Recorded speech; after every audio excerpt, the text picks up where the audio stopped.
Kadama TV, Kadama yakakola omwaka mulamba nga tafuna ikaama.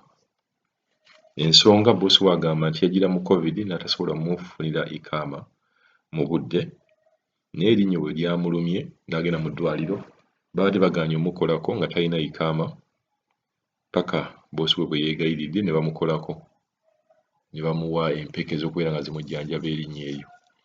Naye kati ekizibu ekiriwo, Kadama kyeraliikiridde, agamba nti singa bamukolera ikaama ng'avuzeeko omwaka guno, ikaama nejja nga ya myaka 2, baboosi be bagenda kubeera nga bamukaka okuddamu okukola, abeere nga guno omwaka gubeera nga ogufudde.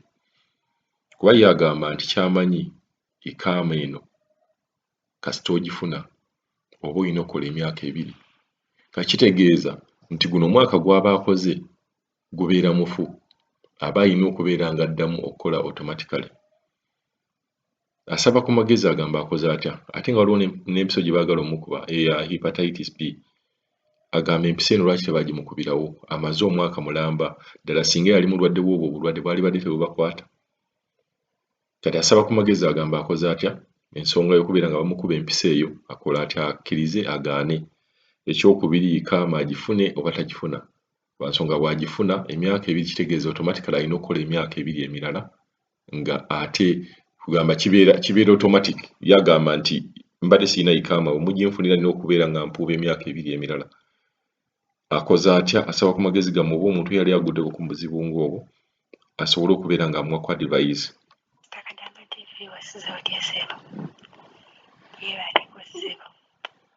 Kakati Mr. Kadama TV ntaba kunnyamba ontereewo ku ddoboozi lyange eri bakozi bannange abali Saudi bampe ku magezi.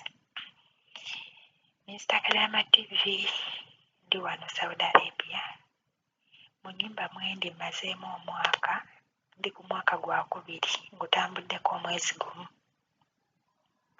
Naye mu nnyumba wendi mbadde nga nkola nga sirina contract, nga sirina ikaama.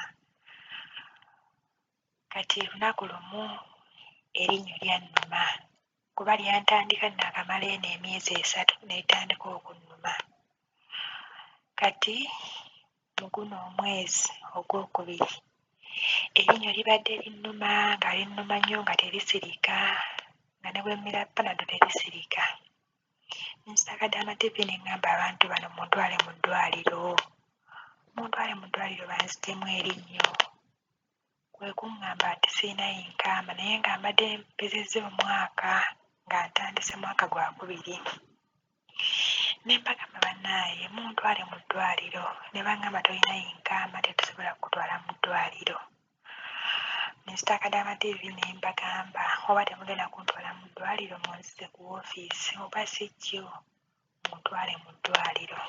Mr. Kadama TV baagaana okunziza ku woofiisi. Bwe twakuba ku woofiisi naye bagamba bampe ikaama, bampe ne paasipooti yange banzize ku woofiisi, naye baagaana okunzizaayo. Ne banvuga, omusajja yanvuga olunaku lulamba nga neetoolooza mu kkubo, nali mmanyi antwala ku woofiisi naye teyantwala ku woofiisi. Kati nga bw'ayogerezeganya ne bano ab'ewaka, Mr. Kadama TV omusajja yanzunza mu makubo eyo nga nvuga naneetoolooza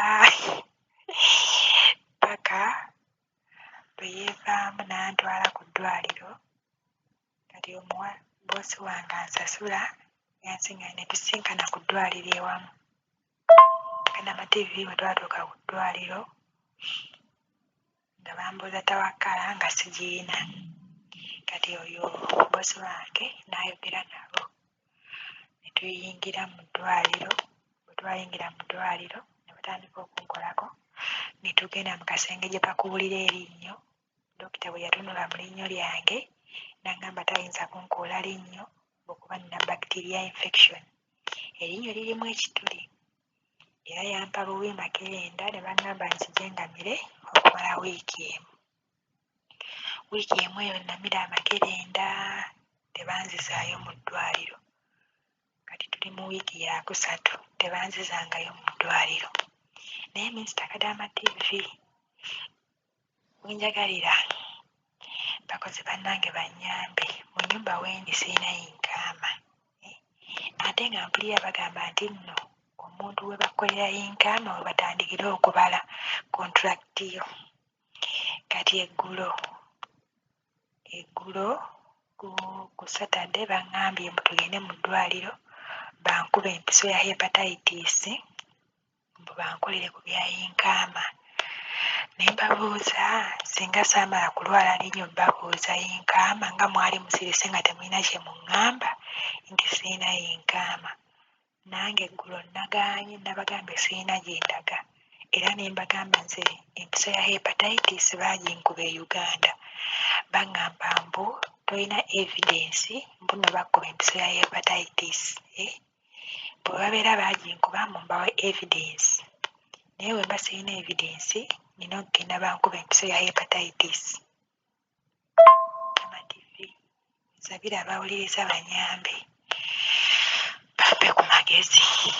Abaana bonna bwe baakolera yinkaama baabakuba eyo empiso ya hepatitis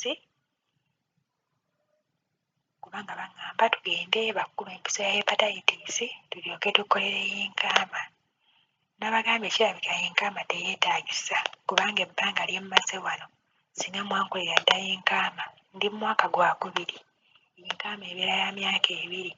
Kati yinkaama gye mugenda okunkolera egenda kuba ya bbanga ki? Kuba olwedde ndi ku mwaka gwa 2. Takadaama TV bwe tuti awo bwe tuli. Baŋŋamba tugende mu ddwaliro nze nagaanye. Naye mbagamba yinkaama erabika teyeetaagisa kuba ebbanga lye mmaze wano mwali badde mwankolera dda yinkaama. Ne baŋŋamba onoofuluma otya eggwanga nga tolina yinkaama. Ne mbagamba ebbanga lyonna lye mmaze nga sirina yinkaama. Ndaba ekikulu kye mwagala kumalako kukola wano myaka 2. Mundeke nkole emyaka gyange 2 mumalemu mu nziza ewaffe.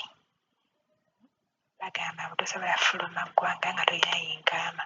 Kati nga singa saamala babuuza singa erinnyo teryannuma babuuza yinkaama nga baali baasirika nga tebalina kye baŋŋamba Mr. Kadaama. Abawuliriza bannyambe bampeeko ku magezi kubanga byansobedde simanyi na kye ngenda kuzzaako. Buli kaseera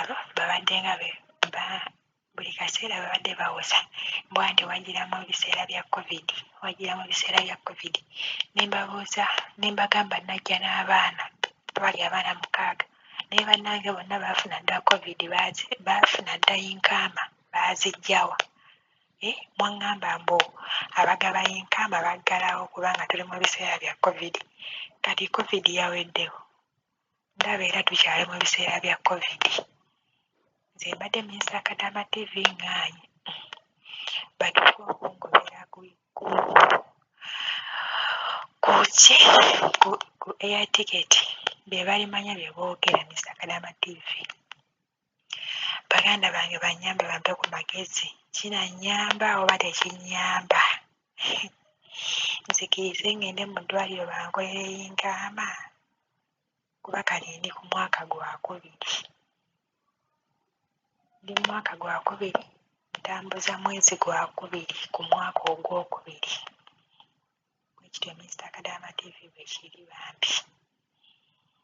Nasanyuka nga bampadde ku magezi kubanga bannaye byansobedde bali mu kunfoosinga tugende bankuba empiso ya hepatitis.